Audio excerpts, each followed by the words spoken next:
রাজস্থান থেকে সারা দেশের 103টি অমৃত Bharat rail station প্রকল্পের উদ্বোধন করলেন দেশের প্রধানমন্ত্রী নরেন্দ্র মোদী। জাতির উদ্দেশ্যে এই কাজকে উৎসর্গ করে তিনি দিলেন পর্যটনকে শক্তিশালী করার বার্তা। একইভাবে পশ্চিমবঙ্গেও অমৃত ভারত রেল স্টেশনের উদ্বোধন করা হলো। একটি হলো পশ্চিম বর্ধমানের পানাগড় রেল স্টেশন, আর অপরটি হলো নদিয়ার কল্যাণী ঘোষপাড়ার মডেল স্টেশন। দুটি রেল স্টেশনের মধ্যে কল্যাণীর আধুনিকীকরণের কাজ প্রায় সম্পূর্ণ হওয়ার পথে। সারা ভারতবর্ষ জুড়ে রেল প্রকল্প, সড়ক, বিদ্যুৎ, সামরিক ইত্যাদি বিষয় নিয়ে কিভাবে দ্রুত গতিতে দেশ জুড়ে উন্নয়নের কাজ চলছে তা তুলে ধরা হয় জায়ান্ট স্ক্রিনের মাধ্যমে। এরপর এই বিষয়ে বক্তব্য রাখেন প্রধানমন্ত্রী। श्रीरंगम स्टेशन का डिजाइन भगवान श्रीरंगम भी होंगे। ये स्टेशन हर राज्य में टूरिज्म को भी बढ़ावा देने के माध्यम बनेंगे। এই অমৃত ভারত রেল স্টেশন প্রকল্পে পানাগড় স্টেশনে নতুন বিল্ডিং, রেস্ট হাউস এবং অত্যাধুনিক টিকিট কাউন্টারের উদ্বোধন করা হয়েছে। সেই সঙ্গে স্টেশনে গড়া হয়েছে অত্যাধুনিক লিফট। যাত্রীদের নিরাপদ এবং সুরক্ষিত যাত্রা করতে বিশেষ গুরুত্ব দেওয়া হয়েছে বলে জানিয়েছেন রেল আধিকারিক।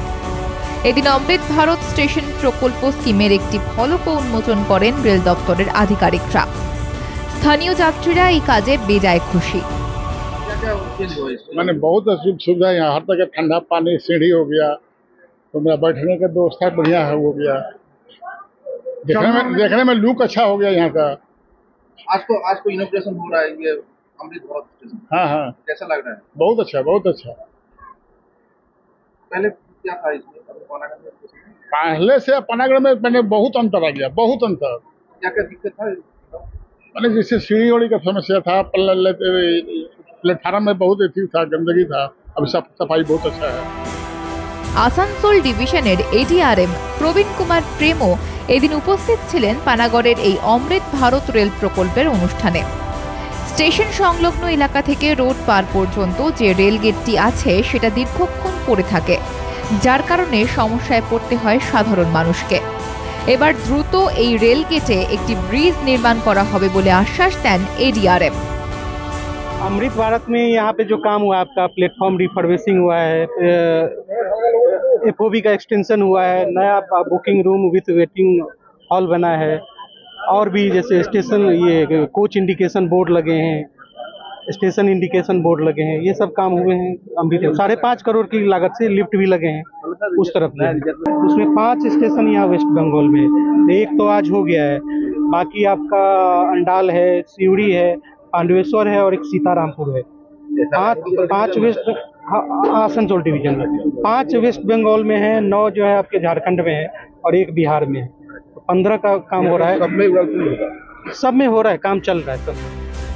তবে এই বিষয়ে আগেই রেল মন্ত্রক থেকে অনুমোদন পাওয়া গিয়েছে। ফলে দ্রুত ব্রিজ নির্মাণ হলে কাঁকসার প্রায় 15টি গ্রামের মানুষ উপকৃত হবেন। একইভাবে অমৃত ভারত প্রকল্পের মধ্যে দিয়ে অত্যাধুনিক স্টেশন হিসেবে অনন্য রূপ নিল নদিয়ার কল্যাণীর ঘোষপাড়া রেল স্টেশন। সদ্য সমাপ্ত এই অত্যাধুনিক স্টেশনে থাকছে যাত্রী স্বাচ্ছন্দ্যের জন্য জিপিএস ঘড়ি, থাকছে যাত্রীদের জন্য উন্নত মানের প্রতীক্ষালয়, দিব্যাঙ্গদের জন্য রয়েছে বিশেষ ব্যবস্থাও। এছাড়াও উন্নত মানের লাইব্রেরি, পরিশুদ্ধ ঠান্ডা পানীয় জলের ব্যবস্থা, এক স্টেশন এক দোকান স্টল সহ নানাবিধ সুবিধা। বৃহস্পতিবার এই উদ্বোধনী অনুষ্ঠান ঘিরে সকাল থেকেই সাজিয়ে তোলা হয়েছিল গোটা স্টেশন চত্বর। পরবর্তীতে নদিয়ার নির্বাচিত অন্যান্য মডেল স্টেশনগুলির কাজ দ্রুত শেষ করার কথা জানানো হয়েছে রেলের তরফে।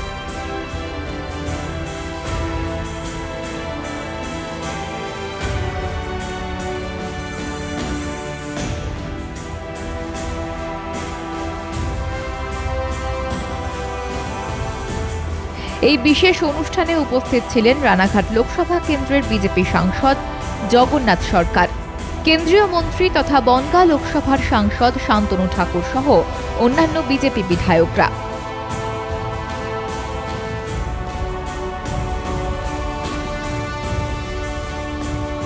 উন্নত ভারত গড়তে মোদির বিশেষ নজর রয়েছে রেল ব্যবস্থায়। শান্তনু ঠাকুর বলেন, আজকে আজকে মাননীয় প্রধানমন্ত্রীজি পুরো ভারতবর্ষে 103টে অমৃত কাল যে আমাদের রয়েছে, অমৃত স্টেশন রয়েছে, সে তার উদ্ঘাটন করেছেন। কল্যাণী ঘোষপাড়াতে আজকে যে আমাদের স্টেশন রয়েছে কল্যাণী ঘোষপাড়া, সেটারও আজকে ভার্চুয়ালি উদ্বোধন মাননীয় প্রধানমন্ত্রীজি করলেন। 4 কোটি টাকা খরচ মানে ব্যয়ে এই স্টেশনের পুরো পুনর্নবীকরণ হবে এবং যে ইনফ্রাস্ট্রাকচারগুলো আছে ডেভেলপমেন্টের দরকার সেগুলোতে ডেভেলপমেন্ট হবে। জানা গিয়েছে এই ঘোষপাড়া স্টেশন একটা সময় পরিত্যক্ত অবস্থায় পড়েছিল। সারাদিনে যাতায়াত করত মাত্র 14টি লোকাল ট্রেন। এখন অমৃত ভারত প্রকল্পের অধীনে এই স্টেশন অন্যতম রূপ নিয়েছে নদিয়ার বুকে। শিল্পাঞ্চল কল্যাণী শহরের এক অন্যতম চমক হয়ে উঠেছে এখন এই স্টেশন, আর যাত্রীদের মুখেও ফুটেছে হাসি। ব্যুরো রিপোর্ট, মাধ্যম।